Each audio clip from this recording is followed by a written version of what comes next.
Bien-aimés frères et sœurs, vous connaîtrez la vérité et la vérité vous affranchira. Ça, c'est pas moi qui le dis, c'est la Bible qui le dit. Mais moi, je vous dis mieux. Vous connaîtrez la vérité historique, notamment celle de vos ancêtres kémites, et vous aurez une vision globale de ce que c'est que la vraie souveraineté politique. J'ajoute, vous reviendrez à la spiritualité africaine ancestrale et vous comprendrez les enjeux de l'indépendance économique. Et pour terminer, vous accepterez votre identité culturelle kémite et vous obtiendrez deux choses. La première, c'est la paix. La seconde, c'est le développement, à une condition. L'unité de toute l'Afrique noire, l'unité de tous les Noirs du monde entier. Otep à tous, bienvenue sur la chaîne des panafricanistes par essence, par conviction et par excellence. Celle des citoyens kémites par nécessité et obligation de combat. Nous sommes une chaîne qui n'est guidée que par nos ancêtres et rien que par les ancêtres qui appartiennent à l'égrégore du monde noir. Par conséquent, nous ne croyons en aucun Dieu venu de l'étranger.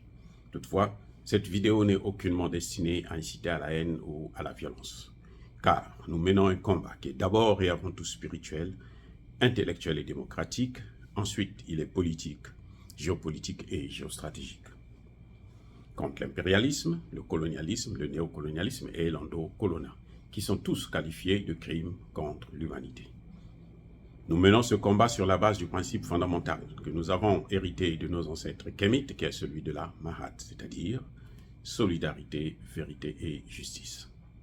Vous êtes donc en droit de connaître la vérité et nous avons l'obligation de vous dire la vérité, rien que la vérité, afin que justice soit rendue au continent africain. Et ça, c'est notre modeste contribution dans cette noble lutte en faveur de la souveraineté, la dignité, la solidarité et l'unité africaine. C'est exactement ça que nous appelons le panafricanisme. Bien-aimés frères et sœurs, comment on est en train de faire des populations noires, des nomades? Comment on prévoit de faire des populations noires en Afrique des nomades? Aux États-Unis, c'est déjà expérimenté et ça marche très bien. Je suis venu ici aux États-Unis il y a une vingtaine d'années. J'étais d'abord, quand je suis arrivé, un quartier comme Harlem, il n'y avait pratiquement que des Noirs. Et les Africains étaient accueillis à bras ouverts. Il n'y avait pas de problème. Au fur et à mesure, j'ai vu comment on est en train de faire fuir le peuple noir de Harlem.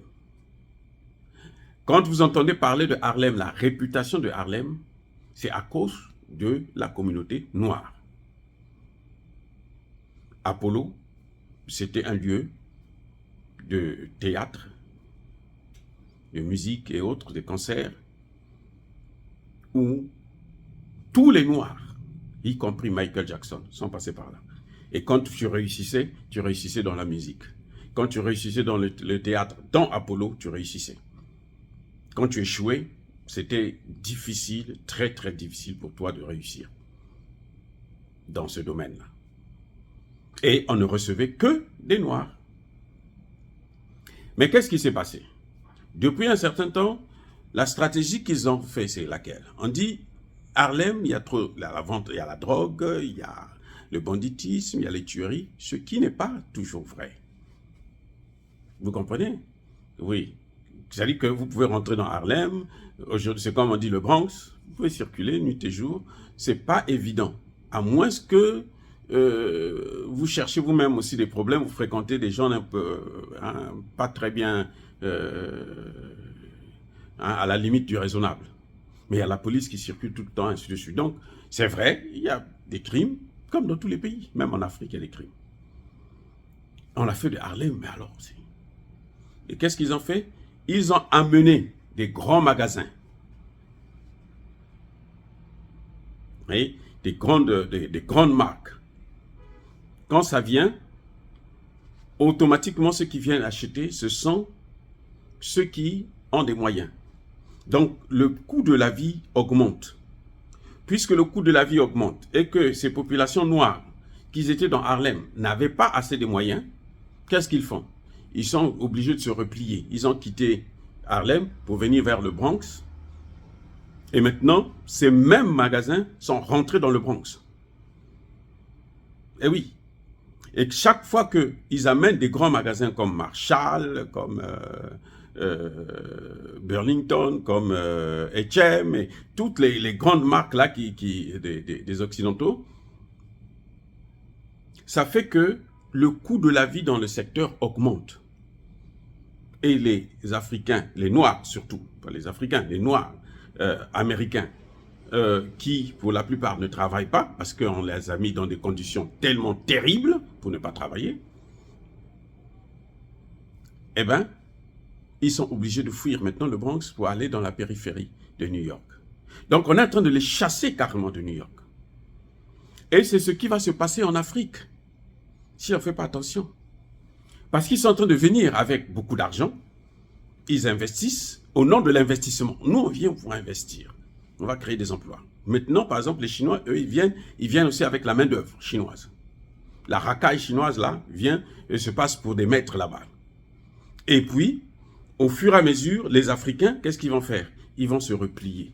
Donc, ils seront obligés de venir mendier chez les autres, alors que c'est leur terre à eux. Les matières premières qu'ils viennent exploiter là, c'est leur matière première. Mais comme nos dirigeants ne savent pas négocier les contrats, les accords, eh bien, on sera toujours lésé et on sera à la merci des autres. Donc, vous voyez, on a mis une stratégie en place. Ça se passe sous messieurs, hein, où les Noirs sont obligés de fuir Harlem. Où Harlem, vous allez maintenant trouver d'autres communautés. Vous avez les Chinois, vous avez les Indiens, vous avez les... peu d'Indiens, vous avez le Coderme, ainsi de suite. Mais les Noirs, ils sont en train de fuir. Parce qu'ils n'ont plus la possibilité, les moyens de vivre là. Déjà, les Noirs ont un problème. C'est une tare chez les Noirs. C'est que quand un Noir réussit, il quitte la communauté noire, il va dans une autre communauté, notamment blanche. Parce que les Chinois, eux, ils sont renfermés entre eux. Donc, on est en train de faire, en tout cas ici, des Noirs, une communauté nomade. Et les Noirs n'ont pas, je vous l'ai déjà dit, n'ont pas le droit de s'organiser. Lorsque les Noirs se réunissent entre eux Noirs, ça crée un scandale tel que la prochaine fois, vous n'avez même pas envie d'organiser une autre rencontre. Alors que lorsque ce sont les Chinois, les Indiens, ça n'inquiète personne. Mais lorsque ce sont les Noirs, tous les services secrets sont là. Ils doivent savoir ce que vous dites. Ils doivent vous suivre. Ils doivent contrôler. Et au cas où il y a quelque chose que vous voulez vous organiser pour réussir, eh bien, ils mettent des moyens en œuvre pour boycotter vos projets. Voilà ce qui se passe. Comment on est en train de déplacer. Donc, les Noirs sont obligés de se déplacer de ville en ville. Vous allez me dire qu'il y a des Noirs qui achètent des maisons. Oui, c'est vrai. Il y en a qui achètent des maisons.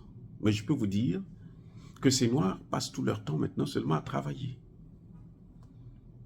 Parce que ceux qui achètent, ils n'ont pas assez de moyens. Donc, vous êtes obligés de travailler dur pour garder la maison. Parce que quand vous passez 3 mois, 4 mois sans payer, eh ben, on vous ravit la maison. Tout l'argent que vous avez investi là, c'est parti. Et vous restez seulement avec une dette du reste, du reliquat de la maison que vous avez achetée par le passé. Donc, vous voyez, vous êtes obligés de travailler dur.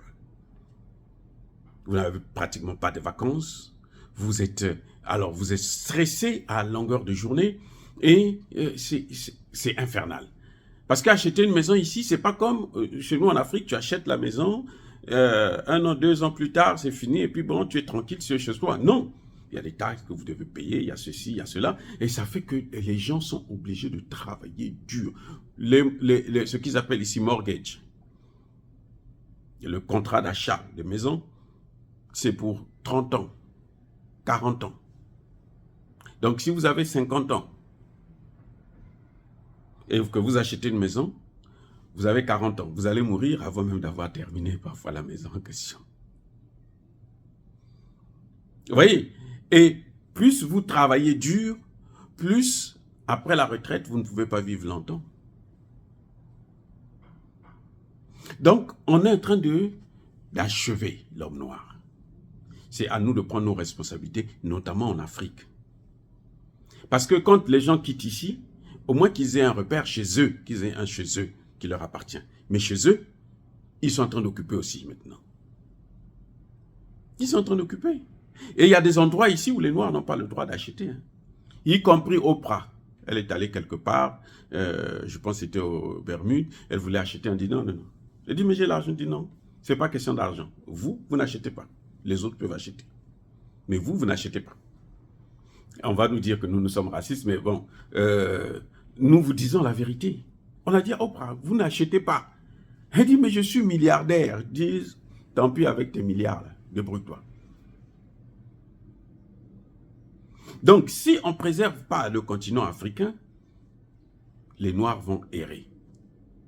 Et maintenant qu'ils ont pris l'habitude de fabriquer des maladies dans des laboratoires, ben, vous savez très bien que le blanc sud-africain qu'on appelle Docteur Lamort, il travaillait pour une maladie qui ne devrait tuer que les Noirs. C'est-à-dire que quand on jette ça dans la nature, là, cette maladie, ça choisit seulement les Noirs et ça les tue. Dieu merci, il n'est pas arrivé au terme de ses recherches, mais il faisait les recherches avec qui? Avec les États-Unis, hein, c'est pas avec, avec n'importe qui. Les États-Unis finançaient ce projet. Donc, si nous ne prenons pas des dispositions pour préserver les générations futures, croyez-moi, ça risque d'être catastrophique. Je vous ai déjà dit dans une vidéo, ils nous ont pris l'Égypte, ils ont pris la Libye et toutes ces parties-là, parce que l'Afrique n'était que noire, en fait, en réalité. Aujourd'hui, les Tunisiens nous chassent. C'était pas chez eux, c'était chez nous. Mais, vous voyez, on ne peut pas continuer comme ça. Maintenant, ils veulent occuper, ils sont en train d'envahir tout le continent. Parce qu'ils ont, soi-disant, l'argent. Et donc, nous devrons commencer aussi à avoir notre souveraineté monétaire, fabriquer notre argent, et puis commencer à transformer nos matières premières sur place. Nous sommes capables de le faire. C'est un problème de volonté politique seulement qui nous manque. Dire cela, c'est inciter à la haine ou à la violence. Non. Oh, bien-aimés frères et sœurs, soyez bénis. Je persiste et je signe. Abondamment bénis par le Dieu des Kémites. Et que tous ceux qui persécutent le continent africain, le pillent et le déstabilisent, qu'ils soient noirs, blancs, arabes, chinois, indiens, qui que ce soit, qu'ils soient neutralisés, maudits, punis, foudroyés, écrasés, effacés par le Dieu des Kémites et par nos ancêtres angélisés. Vive l'Afrique éternelle. J'ai dit et j'assume.